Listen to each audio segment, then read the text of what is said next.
paz do Senhor para todos. É um prazer, uma alegria poder estarmos aqui nesta manhã. Graças a Deus está voltando aos pouquinhos, saindo aí dessa quarentena. E é bom estarmos aqui nesta manhã. Nós estamos com a responsabilidade hoje de vos trazer a palavra da escola dominical. É uma palavra muito mais voltada para o ensino, mas também ao mesmo tempo a gente poder meditar também de uma forma pessoal e uma aplicação também pessoal. E eu quero ler com vocês um texto nesta manhã. Encontra-se no livro do Gênesis, capítulo 26. E nós vamos ler apenas 2 versículos, Gênesis 26, versos 1 e versos 2, que nos diz assim a palavra do Senhor: E havia fome na terra, além da primeira fome que fora nos dias de Abraão. Por isso foi-se Isaque a Abimeleque, rei dos filisteus, em Gerar. Apareceu-lhe o Senhor e disse: Não desça ao Egito, habita na terra que eu te disser. Este é o texto para a nossa meditação nesta manhã. E eu quero trabalhar uns conceitos a respeito desse texto. Viver uma vida acima da mediocridade. Não tenhamos uma vida medíocre. Precisamos ter uma vida dentro de um padrão, porque somos crentes, somos cristãos, e nós não podemos simplesmente imitar o mundo. Nós temos que ter uma vida diferenciada. E quando eu falo de vida diferenciada, não é aquela que muitos falam por aí, principalmente os amantes da teologia da prosperidade. Não é esse tipo de vida que eu falo. Quando eu falo viver acima da média, não viver uma vida medíocre, eu falo mais do lado espiritual. Nós precisamos entender que somos crente, e crente, o cristão, ele tem patrimônio espiritual, obreiros têm patrimônio espiritual, pastores têm patrimônio espiritual, e nós temos que cuidar desses patrimônios que nós temos, porque eles são valiosos, por isso são patrimônios. Se eles não tivessem valor, eles não seriam patrimônio. Então eles têm valor, e é nesse sentido que eu quero falar a respeito desse texto. Viver acima de qualquer suspeita, ter uma vida acima de qualquer suspeita. Vivemos num século de questionamento, é o século do questionamento. Todos questionam tudo é questionado, tudo. Você fala uma coisa, é questionado, enfim, tudo que se fala hoje é questionado. Nunca que você fala alguma coisa e que aquilo não seja confrontado, questionado. Você fala uma verdade bíblica, ela é confrontada, ela é questionada. E para viver num mundo desse, nós temos que ter ministérios autênticos, acima de qualquer suspeita.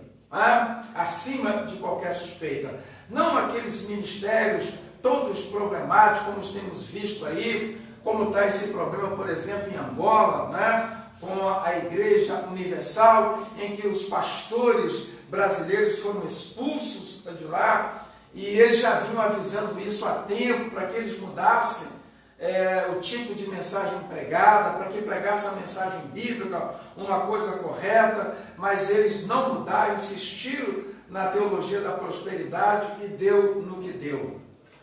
Então, para viver nesse século, nós temos que ter ministérios que viva acima da mediocridade, acima da média, que sejam ministérios autênticos e que sejam pessoas autênticas girando nesses ministérios. Então, o patrimônio de pastor, ele precisa de proteção, né? Problemas sempre irão existir. Problemas sempre irão existir. É impossível nós vivemos uma vida sem problemas. Isso é impossível. Tá? Lá no Éden, no início, não havia problema, era uma bênção. Mas o pecado adentrou e complicou tudo, e nós temos esse problema até hoje. E até que Cristo venha, até que Cristo resolva esse problema aí, meu filho, nós teremos problemas. Só o Senhor poderá dar um basta nesses problemas. Então, sofrimento sempre tem, sofrimento sempre haverá. E eu li um texto, e esse texto ele fala de um momento crucial na vida de Isaac.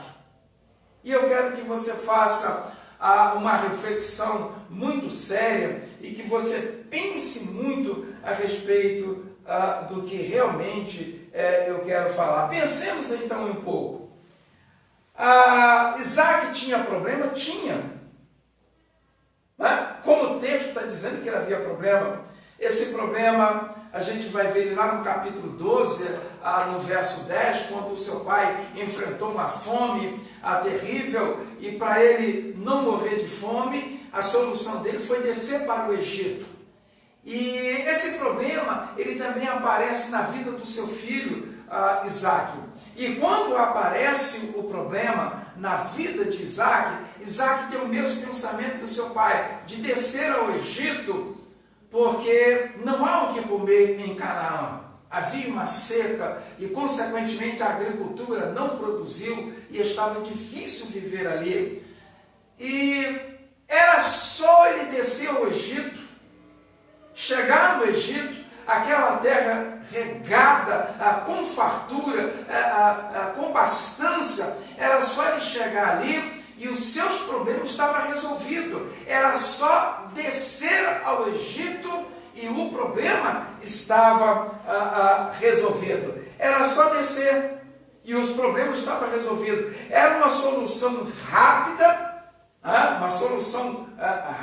mesmo, porque era descer ao Egito. Chegando no Egito, o problema estava resolvido porque ele teria o que comer. Sempre no Egito tem soluções rápidas. Lembra de Moisés? Quando Moisés chegou e falou para Faraó: Faraó, eu preciso levar todo o nosso rebanho, todo o nosso gado, porque eu tenho que sacrificar a Deus lá no deserto. Ele falou assim: não, Moisés, não tem problema não, sacrifica a Deus aqui no Egito mesmo, não é? Se Moisés fosse fazer isso lá no Egito, ele seria morto no Egito, porque aqueles animais não poderiam ser usados para sacrifício no Egito, porque eles eram considerados como algo divino, então não poderia ser feito. Faraó tinha uma solução rápida. Sempre o Egito ele tem a solução rápida. Sempre o mundo nos oferece soluções rápidas. E aqui nós vemos um momento em que uma solução rápida resolveria o problema de Isaac. Era só descer do Egito e o problema estava resolvido. Então o texto ele nos diz que havia fome na terra. Havia fome na terra. Então a coisa ela estava difícil, o problema estava difícil e o problema ele tinha que ser resolvido imediatamente, porque a fome não pode esperar. A fome não pode esperar. Tem que resolver-se o problema dela rápido, ou então o indivíduo ele morre. Então era só descer no Egito e o problema de Isaac estava resolvido. E quando ele vai descer ao Egito, o Senhor vem e dá essa palavra a ele. O Senhor disse a ele: não desças ao Egito. Não desças ao Egito. Isaac poderia dizer para Deus: Senhor, a solução está aí, é só eu descer e acabou. Aqui em Canaã não tem comida, estamos seca. Mas o Senhor disse para ele: não desça no Egito. O que o Senhor está trabalhando com Isaac? Confiar em Deus. Confiar em Deus. Confiar em Deus é saber esperar. Confiar em Deus é acreditar em Deus. É interessante que, humanamente falando, para a gente confiar nas pessoas, nós precisamos conhecer essas pessoas, ter tempo com elas, e conhecendo elas ao longo da vida é que vai fortalecendo a confiança nas pessoas. Mas com Deus não é assim, não. Com Deus não é assim. Com Deus a coisa é de imediato. Eu preciso confiar nele. Eu não tenho que passar muitos anos com Deus para mim poder confiar nele. Não, não. Com Deus nós confiamos de imediato. Martinho Lutero, na sua literatura intitulada Escravo, ele registrou uma frase interessante. Ele disse que confiar em Deus é você assinar uma folha em branco e dar nas mãos de Deus e dizer para ele assim: escreve o meu futuro aí, Senhor. É você entregar a sua vida a Ele, é você confiar nele de tal maneira que Ele vai direcionar o teu futuro. Você não vai querer saber o que Ele vai escrever, você vai confiar, você vai saber que Ele vai escrever para você o melhor futuro para com Ele. E Deus começa então a trabalhar Isaac, e Isaac tem que confiar no Senhor, diante de uma terra seca, condição de sustento que não havia, não é? A base da alimentação era exatamente essa, era a agricultura e a pecuária. Ele tinha que tirar o sustento da terra, mas não tinha chuva, irrigação naquelas terras não tinha. Não era como no Egito, em que o próprio Nilo regava toda a terra. Não. É nessa terra árida, seca, sem chuva, sem produção, é que o Senhor manda, é que o Senhor determinou, é que o Senhor aconselhou, que o Senhor disse: permaneça aqui, não desça no Egito. E diante dessa fala do Senhor, eu quero abordar aqui um primeiro ponto. Às vezes as pessoas têm um pequeno negócio, às vezes é um pequeno negócio, que às vezes ela tem até vergonha, às vezes, de chamar de empresa, né? Porque ela acha que é um pequeno negócio e ela não chama, né? E às vezes nós não acreditamos que Deus pode, de um pequeno negócio, nos sustentar, de um pequeno negócio, transformar em um grande negócio, de um pequeno negócio, ele tem uma renda suficiente para que esta pessoa, ou para que famílias sejam sustentadas pelaquele negócio. Às vezes nós não acreditamos no Senhor, que Ele pode, no meio da escassez, nos dar aquilo que nós precisamos. E é o caso de Isaac. Ele não quer ficar naquela terra, ele quer descer para o Egito, ele quer ir para o mesmo lugar onde seu pai foi e sobreviveu devido àquela fome. Mas quando seu pai desceu o Egito, ele desceu por livre e espontânea vontade dele, ele foi. Mas aqui o Senhor impediu. Aqui o Senhor disse: não desça, permaneça aqui nessa terra.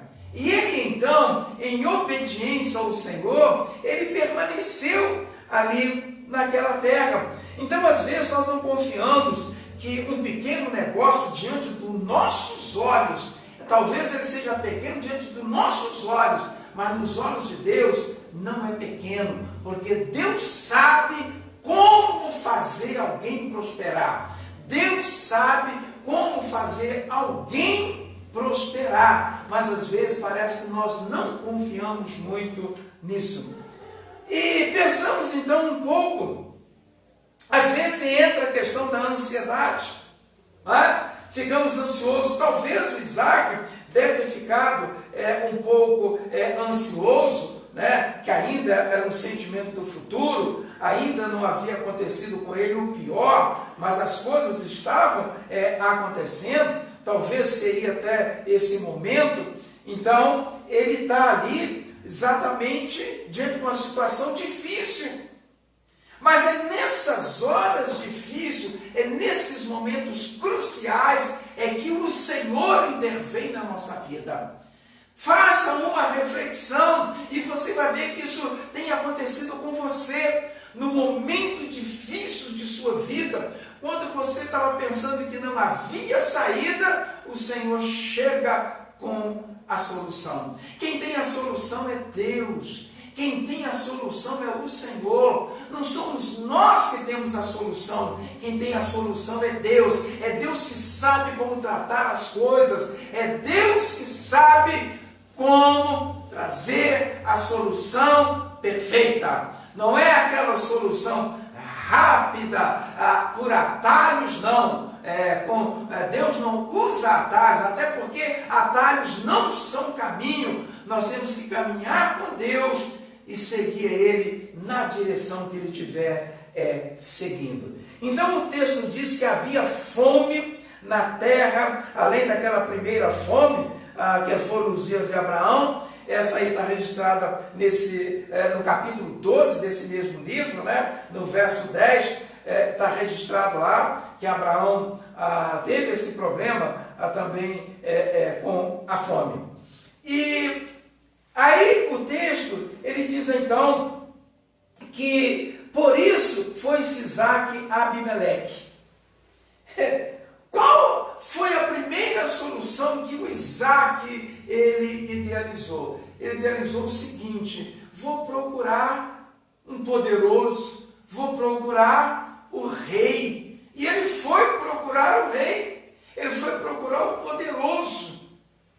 Humanamente falando, nós temos muito essa tendência de querer buscar a solução exatamente no homem, naquele homem que é poderoso, né? Aquele que está ali com toda a autoridade, e nós pensamos que eles podem resolver o nosso problema. Pensamos que o prefeito pode resolver, que o governador pode resolver, que o presidente pode resolver, e nós entendemos que eles não podem fazer nada. São impotentes diante de situação, porque é o fator humano, e o fator humano, ele é limitado. E como ele é limitado? E aqui ele desceu a Abimeleque. Ele foi a Abimeleque. E aí é que a gente observa que não encontrou a solução. Porque vem o Senhor e diz para ele: não desça, não vá, permaneça aqui. Ele poderia até argumentar como seria hoje, né? Os grandes questionamentos, mas ele não fez isso. E eu quero falar mais um pouco sobre a vida pessoal do Isaac, para a gente ver essa diferença, o porquê o procedimento dele é assim, e porquê o procedimento do seu pai diferente, e também do seu filho também, o Jacó também, a gente vai ver também essa diferença. O Isaac, ele é filho de pai famoso, né? O Isaac, ele é filho de pai famoso. Seu pai era famoso.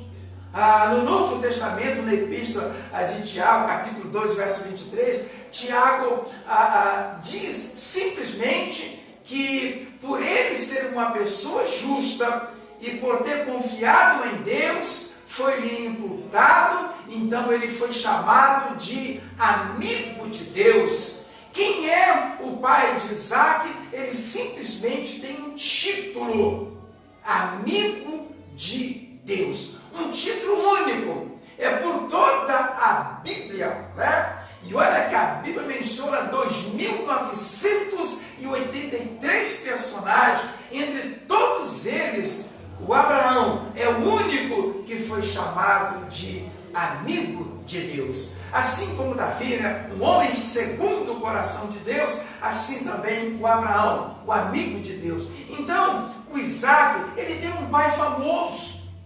Ele tem um pai famoso. Esse pai, além de ser um pai famoso, era um pai viajante, que viajou muito.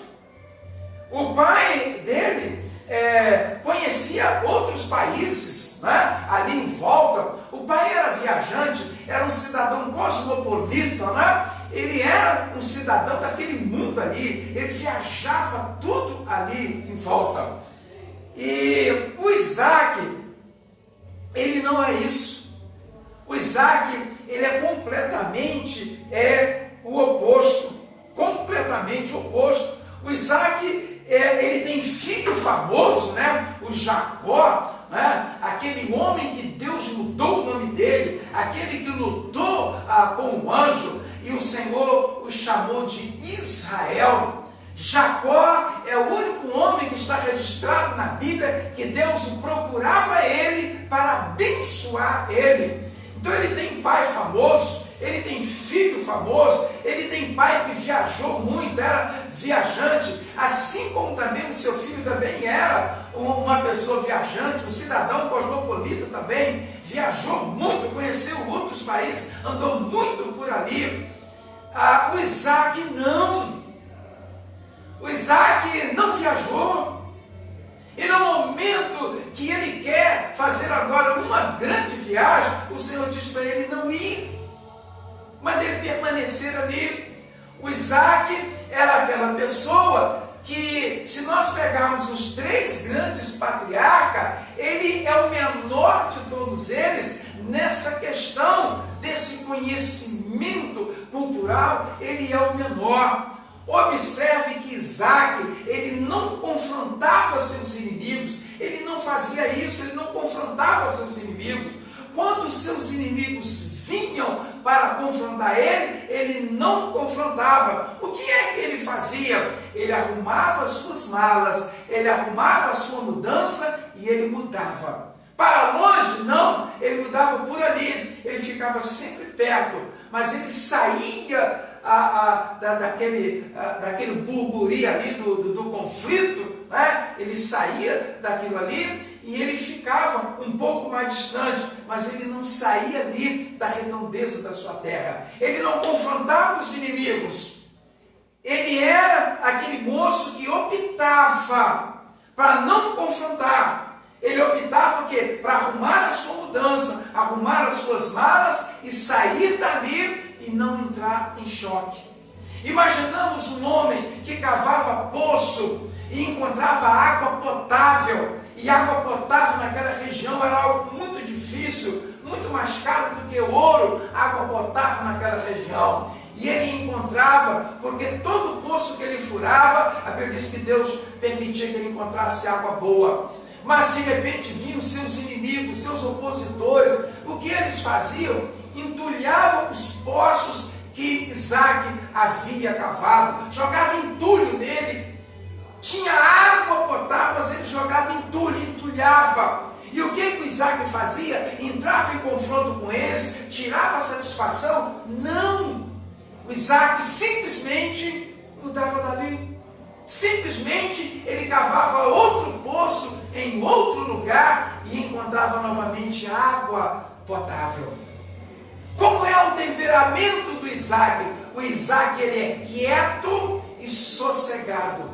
Seu pai é viajante, é guerreiro, reúne uma tropa, sai atrás de reis que haviam devorado cidades, riqueza. Ele saía atrás, matava todos aqueles reis, tomava tudo de volta que eles haviam roubado. Era um camarada guerreiro, mas o seu filho não é isso. Seu filho é uma pessoa quieta, sossegada, tranquila, não entra em desespero. Você já viu aquele homem que o mundo está caindo em cima dele e ele está tranquilo, ele não entra em desespero? Esse homem hoje, no século 21, ele é muito questionado, né? Porque as pessoas querem tudo para ontem, né?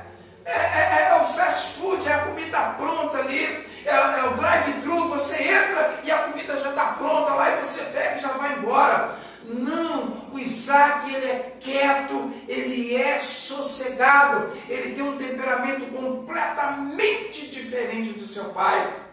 Mas sabe o que eu quero dizer com isso? É que o Isaac, no meio de uma situação como essa, ele conseguiu viver a vida dele. Ele não viveu a vida do seu pai. Ele viveu a sua vida, não viveu a vida do pai. E no momento que ele tentou viver a vida do pai, ele foi corrigido, porque ele teve o mesmo erro do pai. Tornou-se mentiroso igual o pai, dizendo que a sua esposa, a Rebeca, não era a sua esposa, que era a sua irmã. E Deus também foi da mesma maneira que aconteceu com o seu pai. Enquanto ele quis viver a vida do pai, ele só teve problema. Mas ele resolve viver a vida dele. E a vida dele é quieta, a vida dele é sossegada, a vida dele é sem desespero. Não tem desespero na vida dele. Quando tem a fome, ele começa a querer entrar em desespero e ir para o Egito. Mas o Senhor chega e diz para ele: não desças ao Egito.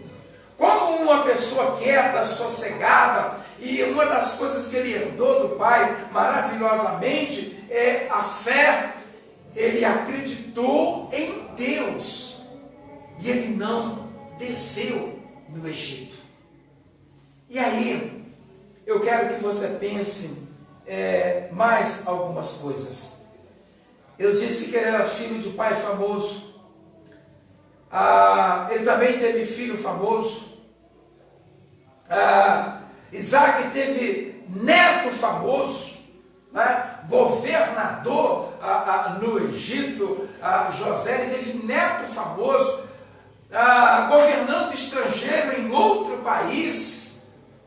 Enfim, o Isaac é completamente diferente de seu pai, diferente do seu filho, diferente dos seus netos. Lembrando sempre que nós somos pessoa única, não tem duas pessoas iguais nesse mundo, não há, somos diferentes.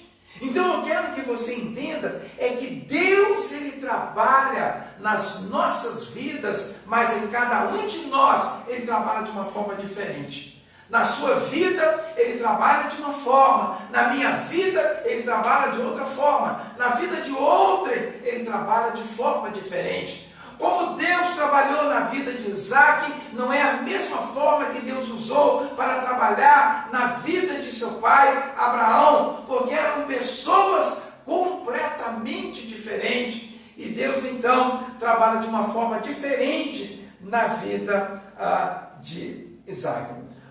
Então, dos três grandes patriarcas, né, que é Abraão, Isaac e Jacó, o Isaac é o mais simples de todos eles. É o mais simples de todos eles. E aí a gente pensa, meu Deus, uma pessoa tão diferente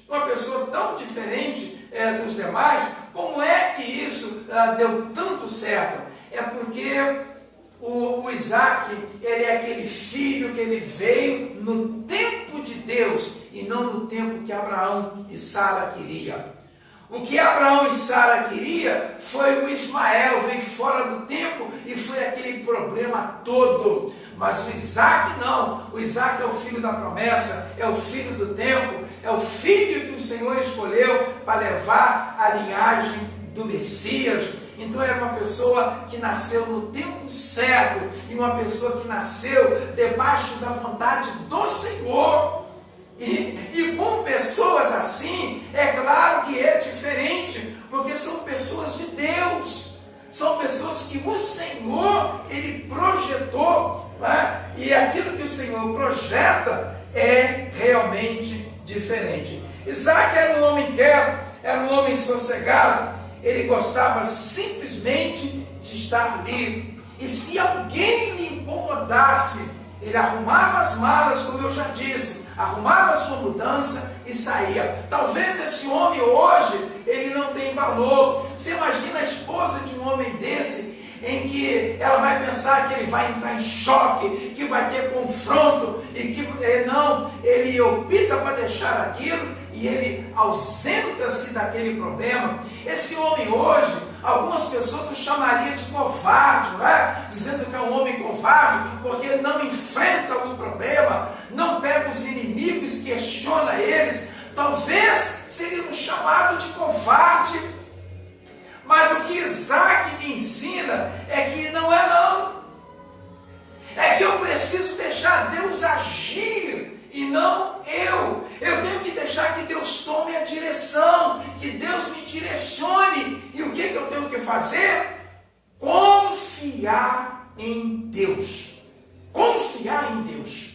Confiar na sua totalidade. Não é confiar pelo meio, não. É confiar totalmente no Senhor.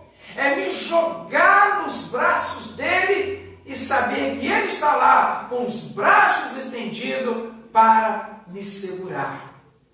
E aí nós entendemos que quando os seus inimigos arranjavam um problema com ele, né, ele simplesmente não questionava esses inimigos. Ele preferia deixar isso e ele preferia arrumar. Entupia os seus poços de água potável e ele simplesmente, né, deixava isso para lá e ia cavar outros poços, ia ter outro trabalho. Para cavar um poço com água potável naquela região não era fácil, um chão muito duro, né? Talvez não tinha nem as ferramentas adequadas para facilitar o trabalho dele, mas ele fazia isso. Então era uma pessoa honesta, sincera, previdente, trabalhadora, uma pessoa que batalhava.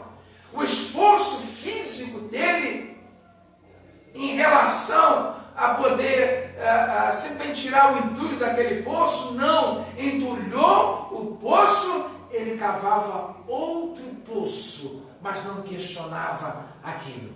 Esse é mais ou menos o perfil de Isaac. E ele não tinha aquela experiência do seu pai, né? Ele não tinha aquela experiência do seu pai. Ele era uma pessoa completamente diferente e vivendo a sua própria experiência. Mas você sabia que nos dias de hoje, no mundo, hoje, século 21, nós temos mais pessoas como Isaac e menos pessoas como Abraão e Jacó. Temos mais pessoas com o perfil de Isaac e milhões delas, e nós temos menos pessoas com esse perfil de Abraão e de Jacó. Abraão e Jacó com esse perfil, hoje no século 21, seria um grande problema. Seria um grande problema. Mas o Isaac, hoje no século 21, ele não seria um grande problema, não. Ele não seria um grande problema. Então a gente observa que o mundo tem mais pessoas como Isaac. Então temos muito mais Isaques do que Abraão, do que Jacó, nesse tipo de comportamento. Mas eu quero que você entenda o seguinte.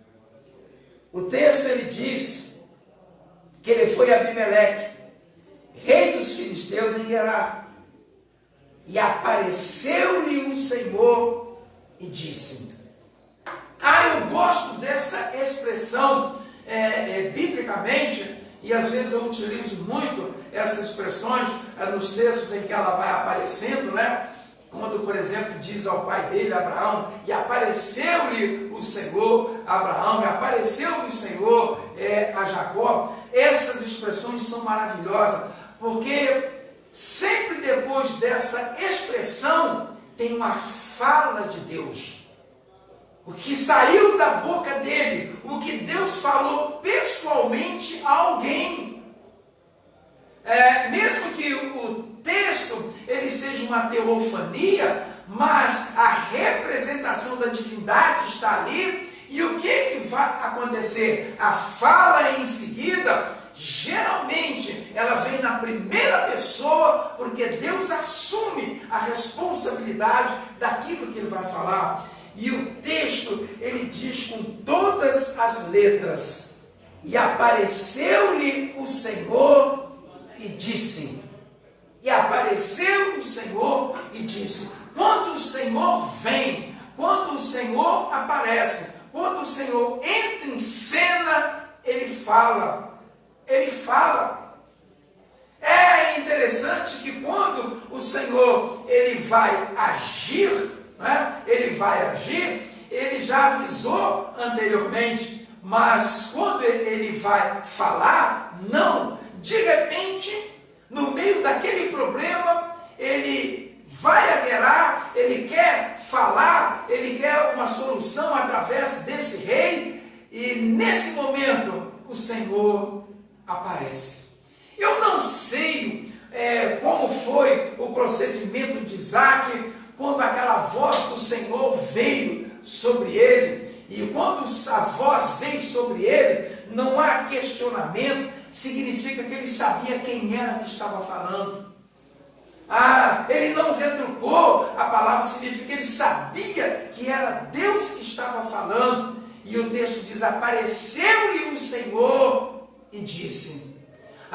Irmãos e irmãs, talvez nos momentos difíceis de sua vida, em que você está meio desesperançado, mas eu quero animar você nesta manhã de continuar confiando no Senhor. Pode ter certeza absoluta, assim como o Senhor falou com Isaac, assim como o Senhor disse a ele, orientou a ele o que ele deveria fazer, creia nesta manhã que Deus pode fazer isso na sua vida.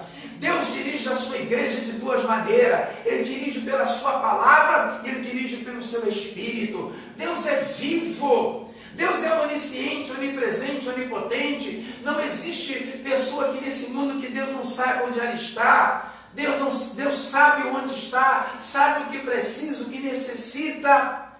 Pode acreditar nisso. No momento difícil da sua vida, pode ter certeza que o Senhor, Ele vai lhe orientar.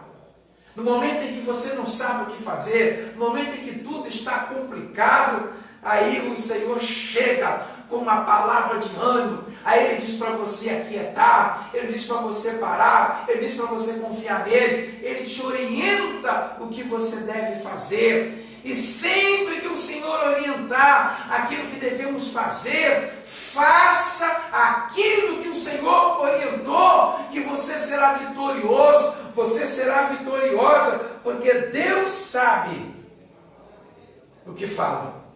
Então Isaac, ele não era um fracassado, porque não confrontava os seus inimigos, não. Talvez você poderia até pensar, pastor, ele era um fracassado, porque ele não confrontava as pessoas, ele ficava quieto, aceitava tudo numa boa. Mas e quem disse a você que o crente, ele tem que ser questionador? Quem falou para você que o crente tem que sair confrontando tudo quanto é situação? Não! Às vezes nós temos até direito de fazê-lo, e às vezes não devemos fazê-lo.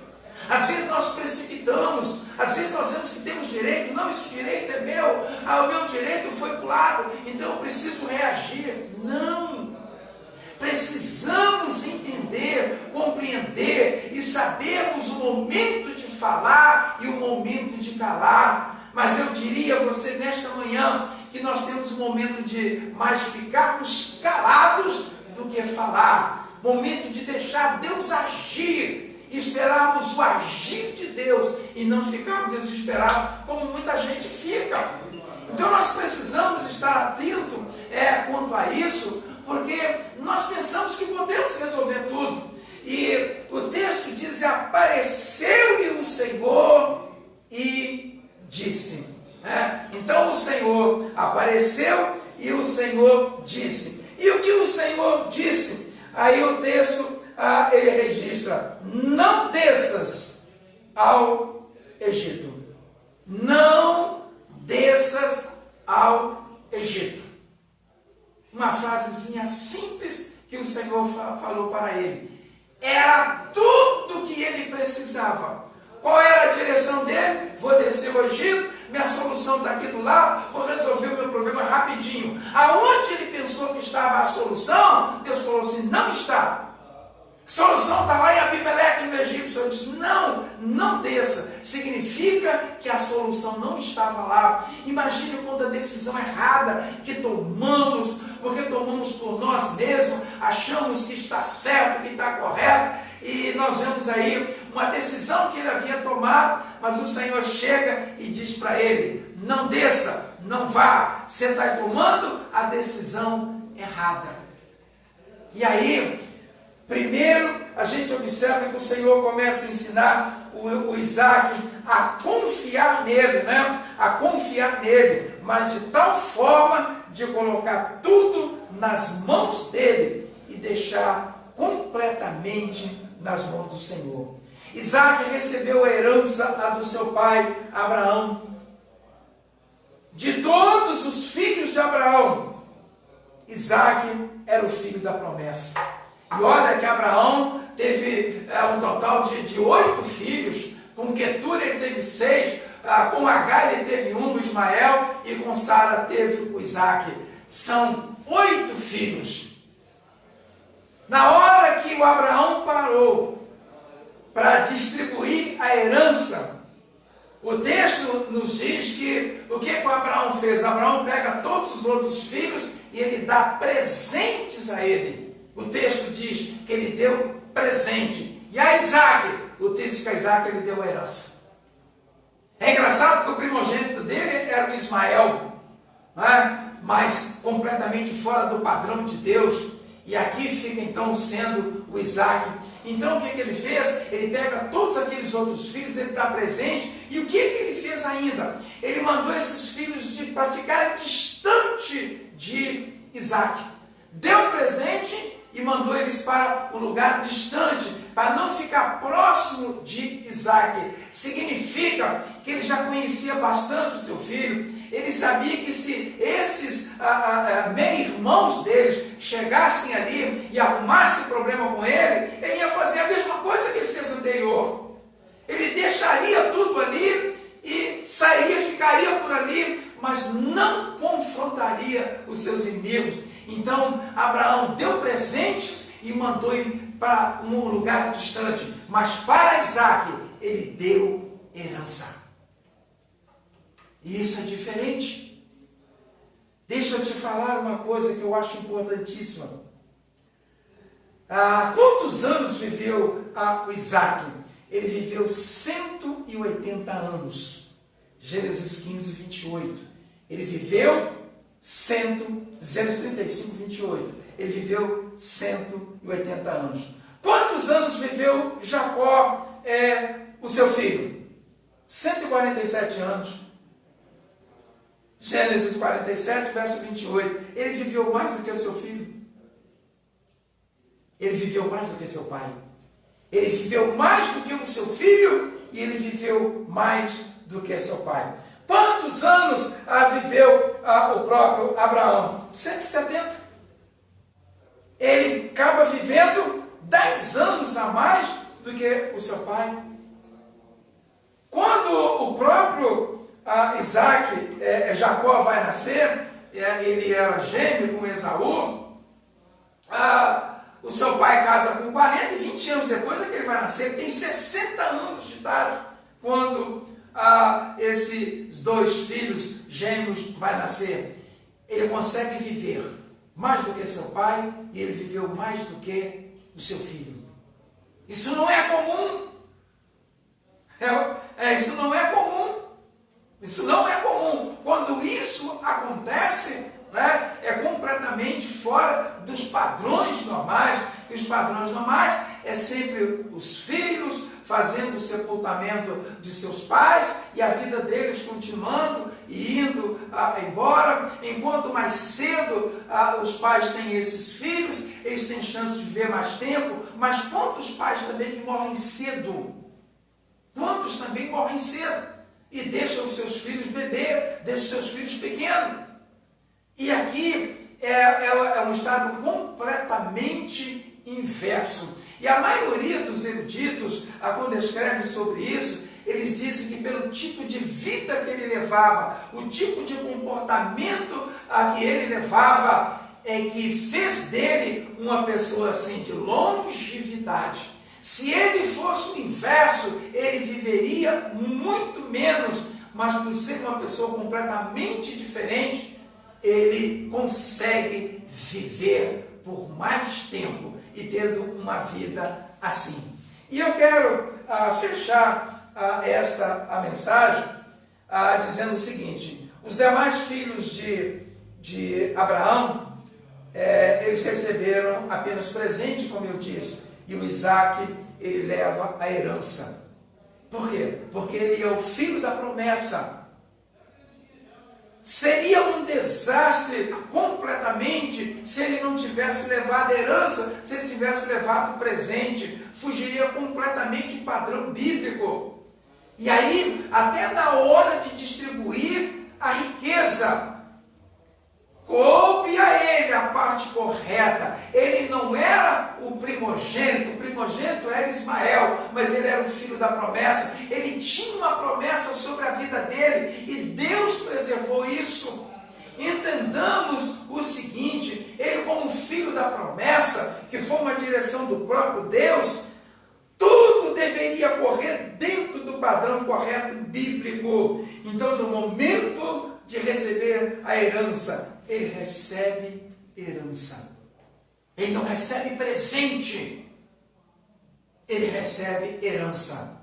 O Senhor disse: não desça o Egito. Ele não desceu, ele permaneceu numa terra difícil. Mas observem simplesmente o verso de número 12, desse mesmo capítulo 12, Gênesis 26, 12, diz assim: semeou Isaac naquela mesma terra e colheu naquele mesmo ano, sem medidas, porque o Senhor o abençoava. Terra seca, terra estéril, não havia chuva. Deus deu uma ordem: ele permaneça nessa terra. Ele permaneceu. E o que aconteceu? Ele semeou. Ele colheria, humanamente falando, não.